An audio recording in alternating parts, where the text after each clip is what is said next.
everyone, I'm Rachel Bateman. I have been MIA here on YouTube for a while now. I had a big surgery at the beginning of summer and decided to take a few months off to just rest and recover, and also to really think about the direction I want to take this channel in and what kind of videos and content I want to make for y'all in the near future. I have some really exciting ideas for videos coming up. I can't wait to share them with you. It's been a blast planning them.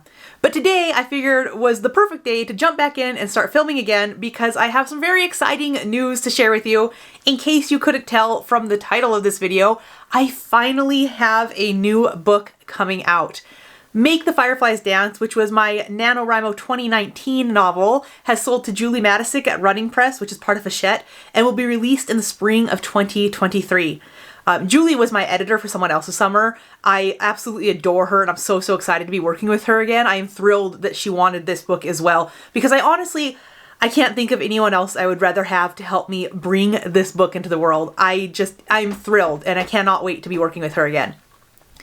So, before I dive in to telling you what the book is about, I want to give a little background because spring 2023 seems like a long time away, and in publishing, it's really not that long. But when you think about the fact that someone else's summer came out in spring of 2017, that is a 6-year gap between books, and that is a long time, even when publishing is slow.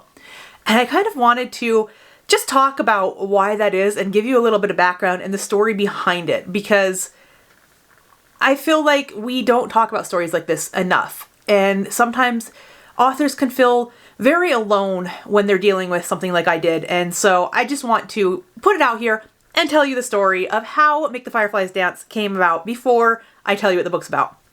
So if you've not watched my How I Got My Book Deal and Movie Option video, I'll link it down below.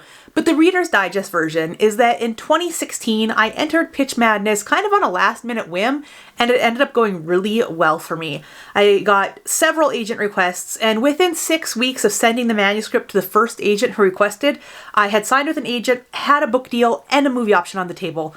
And 11 months after that, the book came out. It was just this wild, intense whirlwind of publishing. Everything happened lightning fast, and it worked out really well for me. But during that same period of time, I ended up getting pregnant with my second child and giving birth to him. And while I was pregnant, I really had a hard time writing. I thankfully was able to do my edits on someone else's summer without any problems, but when it came to writing anything new, I just couldn't do it.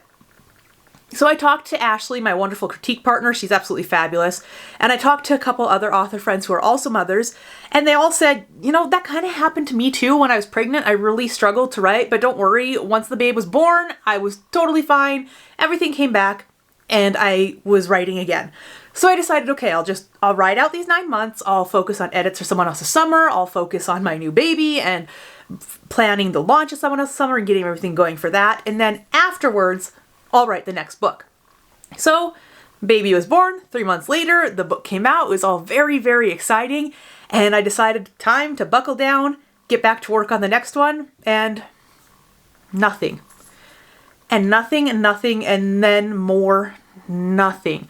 I was coming up with story ideas. I was outlining plots, writing synopses, sample chapters. I sent some ideas to my agent and to my critique partner, bounced ideas back, and just nothing would stick. I could not get myself to write a book. Now, for my entire writing career, I had always been of the mindset that, there's no such thing really as writer's block. If you're stuck, there's something wrong with your plot and you need to figure out where things went sideways so you can fix them, or maybe you're letting the inner editor take over, or fear creep in some way, so you just need to step back and figure out what's going on in your mind that's making you block yourself from writing. And, even to this day, typically, if I am stuck, that's exactly what's going on. I either need to back up in my outline and figure out where I went off course so I could get things back on track and working again, or I need to step back and figure out what kind of fear is creeping to my mind, even subconsciously. Am I afraid it's not going to be as good as the last book, or it's not going to sound the way I want it to, or the image in my head won't translate well to the page, or people won't like it, or whatever is going on that is basically crippling me from writing. To this day, just working through a block is what works for me the best, most of the time. But what I was experiencing when I was pregnant and the couple years following that was something completely different. I did all of that. I worked and reworked plots, and I stepped back and I made sure that I wasn't talking myself out of writing, that I wasn't letting fear get the best of me. I really did the work that I'd always done. And still I was getting nothing. And this went on to the point where I was legitimately starting to think that I would never be able to write another book again. In fact, I started a monthly book box and bookish candle shop just to keep my hooks in the bookish world any way I could, because I wasn't writing a book. So I just really wanted to stay connected to this world anyway. And while I loved running that business, it wasn't what I really, really deeply wanted to be doing. I wanted to be writing books, but I'd gotten to the point where I felt like I just needed to step back and stop trying to push it, because no matter what I did, I couldn't write a book. Then one day in January of 2019, and in fact I could tell you it was January 24th because it was the day after my older son's birthday, I was driving out to his school, and for some random reason I was thinking about this old Anton Chekhov short story that I had read 15 years earlier in college. And I was remembering how the story had such a great premise and intrigue and build up and setup, and then the end was it wasn't even a bad ending, it just wasn't really an ending. And I just remember the disappointment I felt when I got to the end of that story and was like, wait, this is it? So as I was thinking about that on the way to the school, I had this little spark of an idea. What if I wrote this story and gave it an ending that would satisfy me? And as soon as that idea came, I knew it was different. It was something special, something that could be magical, and something very different from what I had been doing the past 3 years trying to write the next book. So I just kind of let it sit in the back of my mind and percolate and simmer for a while. And as I did that, I started coming up with these characters and their backstories and their relationships and how they interacted with one another and what they wanted and what they actually needed, what their fears were. And before long, I had populated this story with this whole robust cast of characters of people that I just adored. So I decided it was time to really buckle down and okay, I've got this. I need to plot this out so I know what the actual story here is going to be. So I was driving one night, and this was in May. It was one of those beautiful nights we get sometimes in April or May in Montana, where it just really tries to convince you that summer is here, even though if you've lived here at all, you know that winter hasn't really let go yet. But it was just gorgeous out, and I was driving on the back roads because when I am figuring out a plot, that's my best way to do it. I will drive the back roads of Montana with either my music just blasting super, super loud, or with the music completely off and a digital voice recorder, and I'll just talk to myself and talk out the plot and figure things out. So I was driving along this Thursday night, listening to my music, and I got struck with another idea, and I knew okay, I need to write this down so I don't lose this because this is golden. So I pulled over to the side of the road and I jumped out of my car because my backpack with my notebook was in the back. And as I was walking around to get it, I noticed this big boulder rock sitting off the edge of the road overlooking a valley down to the Smith River. And it was a beautiful night, so I grabbed my bag and I went down and sat on that rock. And for 2 hours I sat there, and it was not comfortable, y'all. It's not some magic cozy rock. It's a rock. And I sat there for 2 hours though, and just blitzed through that plot from scene 1 to the end, laid out the entire book and how it will look. And it was an incredible experience. You know how in cartoons or really cheesy movies, the clouds part and the sun comes down and it's hallelujah choruses start singing? That's what it was like sitting on that rock that night, because that was the moment that I realized it's not gone. I can write a book. I have this plot here, and I knew it would make a good book. I knew it would make an enjoyable book, and I knew it was a book that I could write, and that I had not lost my ability to do it, and that it was back. Now, that was May, and I didn't write the book until November. I knew with my business, I would not have time to dedicate to writing it until NaNoWriMo. I am a fast drafter. That's just how I work the best. So over the next few months, I would tweak that outline and shift things around and just fill it out so it was more robust. So I was really, really ready. And then even so, with that many months of planning and plotting, I got halfway through the book and realized that the love interest was the wrong person, so I had to change a lot in the beginning. But writing it, it just like practically fell out of me once I started writing. It seriously, the whole time working on this book, it was like a magical creative experience. It's like exactly what I needed to get myself back and remind myself that no, you are an author. You can do this. It was a rough couple years. I still don't know exactly what went on there, but this book brought it back. So finally, let's talk about what Make the Fireflies Dance is about. I mentioned earlier, it's a reimagining of an old Anton Chekhov short story. The story is called The Kiss. It's not one of his more popular ones, and I suspect that's because the ending sucks, so people don't like enthusiastically share it the way they do some of his others. But the premise of the story, we follow this very shy military man in 19th century Russia, and they're stationed outside this community, and a wealthy landowner invites their unit to a dinner party, which was the custom at the time. And they go in this party, there's just like a ton of people there, and it's super overwhelming for him. So he is going to go find a quiet room to ride out the party in until it's time to go home.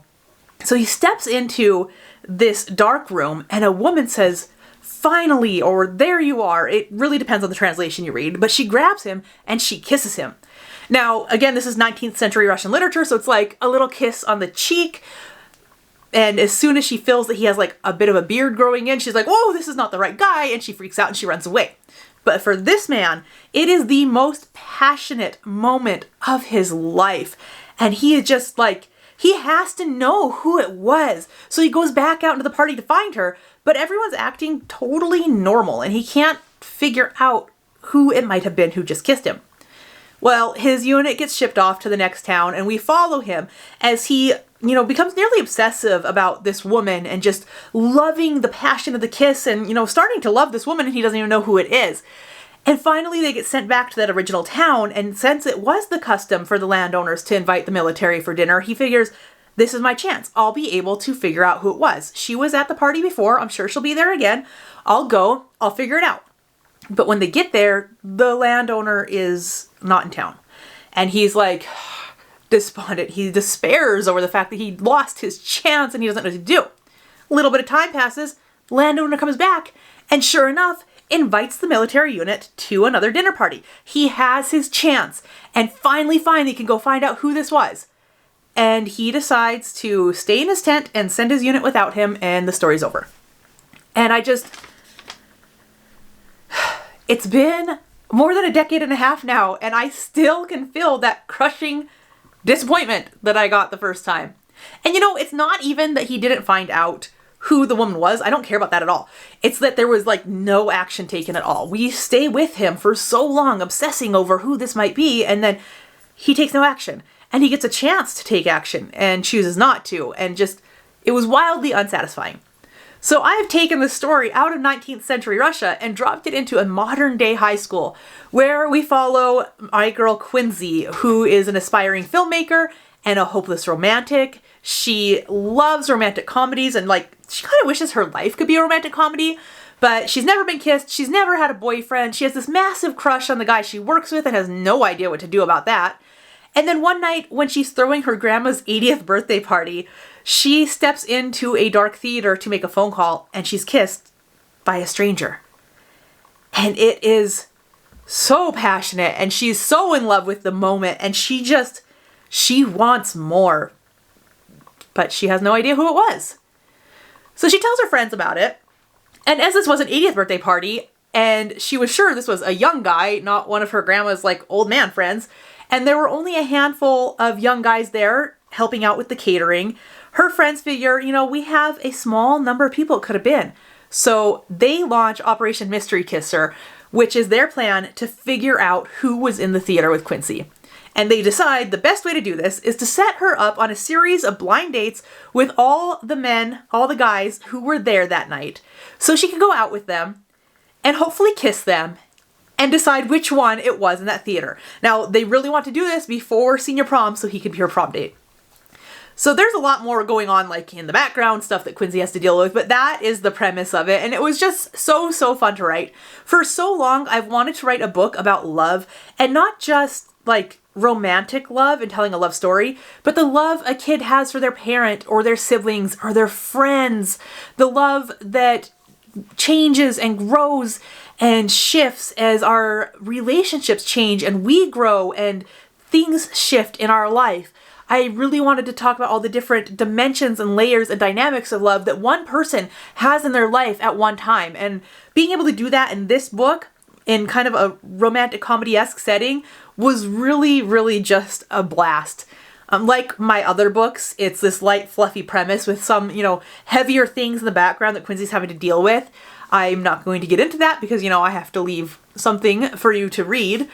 But I loved writing this book. I am going into the long haul of edits now. I'm partway in.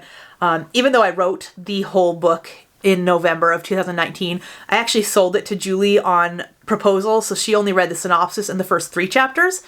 And I, for the first time in my life, overwrote on a book. So now I need to cut off about 20,000 words before I submit the final manuscript to Julie to start our editing rounds. I've got about 15,000 of those words down now, and now that I'm in the last 5,000 to go for my goal, it's getting a lot harder, but the book is a lot better for the cuts, so I'm glad I did it. So that's really it. I am going to go back to editing now. I will keep you all updated on Make the Fireflies Dance and any other projects I'm working on here on this channel. Spring 2023, like I said, seems like it's a really long ways away, but I know it'll come before I even know it, and I am so, so, so excited to be able to share this book with you. Thank you so much for watching, for following through this whole video and hearing the whole story. I really appreciate it. I am Rachel Bateman. I will see you back here next time.